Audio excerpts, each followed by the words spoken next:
I felt like that myself. I love this child is the light. You can tell she's had the most.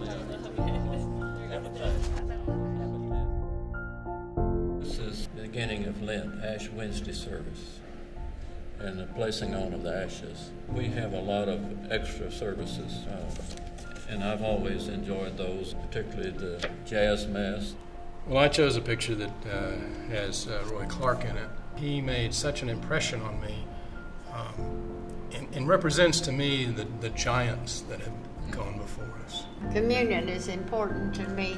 I feel, and I always feel, that when we commune together, we're communing with all those who communed at that rail, and I feel very close and thankful for those who have gone before and those that are yet to come.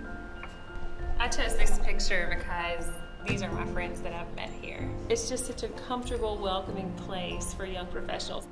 This is a picture from our mission trip last summer. We went down to the Bahamas and we were working on an island of only about 60 people. We had to completely take off all the shingles on the church. It was amazing to see the direct impact we had working with the people of the community.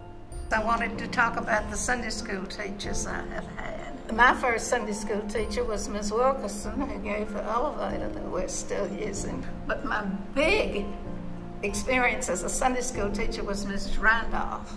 Abigail Randolph taught me in the senior department.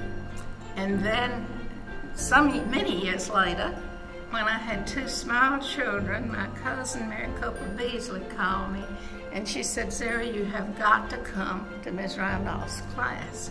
She says she can make you feel so good." And she said, "Sometimes I go home and I don't scream at the children for 2 hours."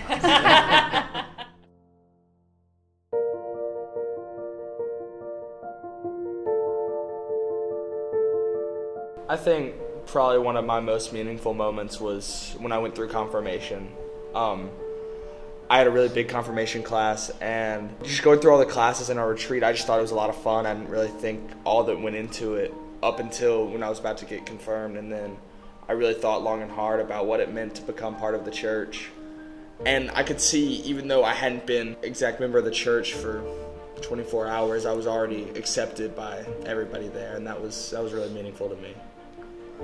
I think my most meaningful moment is May of last year when we got married here.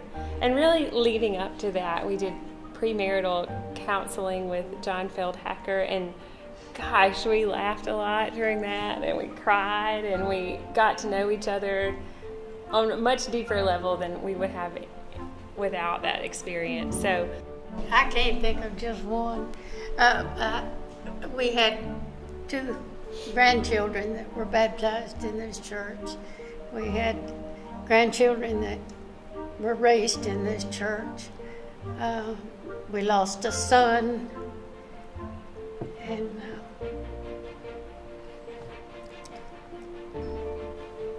help me. Charlotte mentioned that we had grandchildren that were raised in this church, and we were blessed to, on their successive youth Sundays, to see and hear each of them deliver the youth sermon. And I think that was a real blessing for our family. It was for me. For me, it's not a single moment. It is the continuity.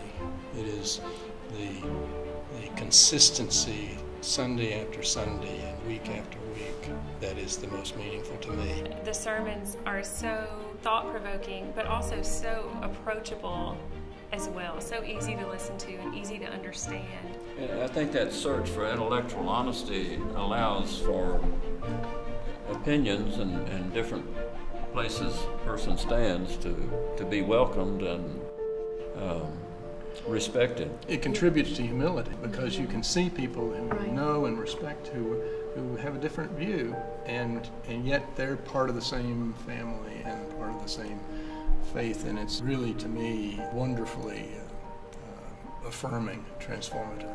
The reason I have loved West End all my life, besides being born here, is that when I was in the confirmation class, the senior minister, who was Costin J. Harrell, taught the class. He asked for questions always, and one of the boys held up his hand, and he said, Dr. Harrell, he said, I like to wonder if some of this stuff is true. And we all gasped, you know. We all wanted to ask and were afraid to. Dr. Harrell stood there in all of his dignity, and he looked at him and he said, young man, I wouldn't give you a nickel for an unquestioned faith. And I said, that's my church. And I've been here ever since, and I'm still questioning.